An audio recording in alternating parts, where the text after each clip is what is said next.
Pour tous les parents de la terre qui ont perdu un enfant, face à la mort d'un enfant, les hommes sont-ils plus forts que les femmes parce qu'ils ne mettent pas au monde? Les mères ne sont-elles pas attachées à leur enfant par quelques liens secrets, intimes et physiques que les pères ne peuvent connaître? Tatiana de Rosny. Il était 23 heures, le 16-12-2023. J'étais allongée dans mon lit terminant une méditation quotidienne. Tout à coup, surgit une lumière phosphorescente, vert pastel, en me soufflant doucement, regarde et retranscrit. Il y a quelques mois déjà, début d'année 2022, un enfant de 9 ans rentre dans le cercle de prière que l'on nomme l'Arti, suite à un diagnostic de tumeur du cerveau. Cette prière est dédiée à Martin tous les soirs à 19h pendant 3 mois jusqu'au jour où nous apprenons son décès. À la mémoire de Martin, 9 ans, qui nous a quittés suite à une longue maladie. Et, sur sa demande, cette vidéo est une vision que j'ai eue, transmise par Martin. Pour tous les parents de la terre qui ont perdu un enfant, me dit-il. Et voilà ce que l'enfant, Martin, raconte et dit. Aux parents, à mes parents, à tous les parents sur cette terre, que lorsqu'un enfant décède, quitte cette 3D, il n'y a pas d'intermédiaire par rapport aux adultes qui ont vécu une vie longue sur la terre. Nous sommes accueillis. Nous arrivons dans un endroit spécial de lumière, de bain d'amour incommensurable, entouré d'anges, d'archanges, de séraphins, de téraphins. Très peu de parents sont là. Nous sommes accueillis directement par la source divine. Et c'est une véritable fête et un chant d'anges, d'archanges qui nous reçoit. Martin me fait ressentir ce qu'il a vécu au moment de son transit.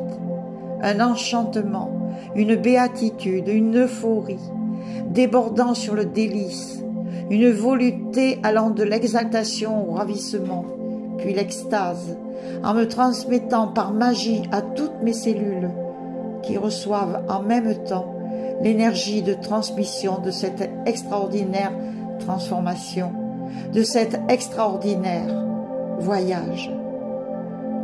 Il n'y a pas d'exception.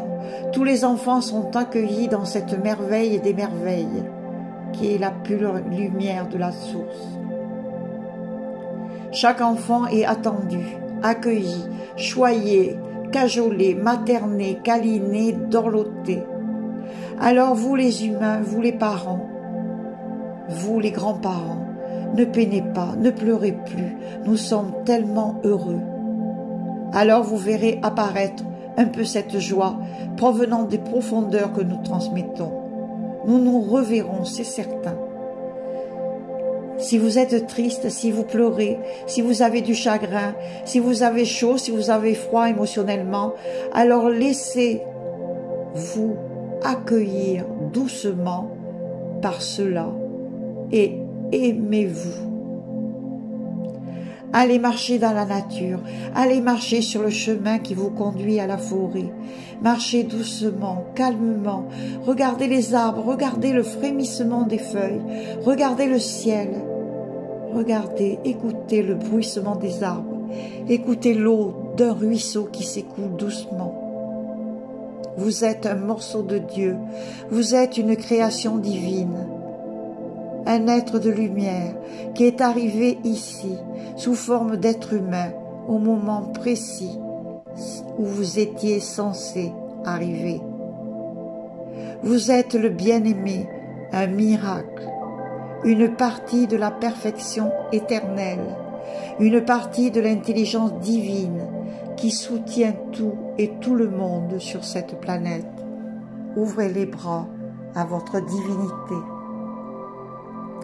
Suite à cette vision, j'ai cherché sur les livres la loi 1, les transmissions de Ra, 1100 pages, les témoignages de la perte d'un enfant, et voilà ce que j'ai trouvé, cité ci-dessous, qui correspond à cette vision.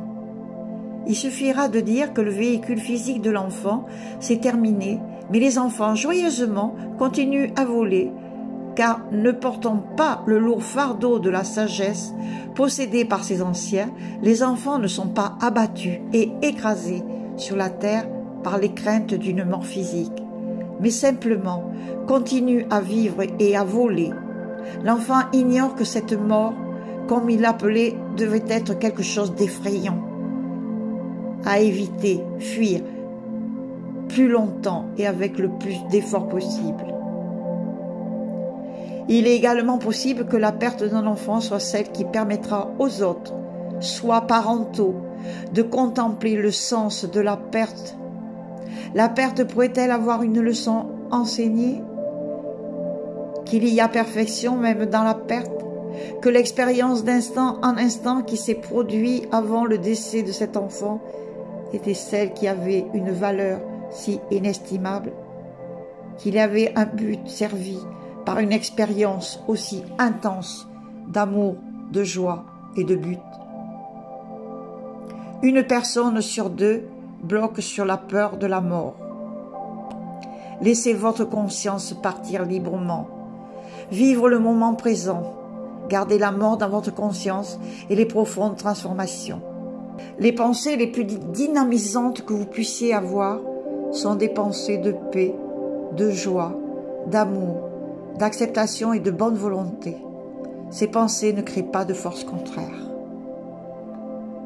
Puis, Martin disparaît peu à peu de ma vision et je peux vous assurer que j'étais tellement dynamisée que je n'ai pas dormi de la nuit.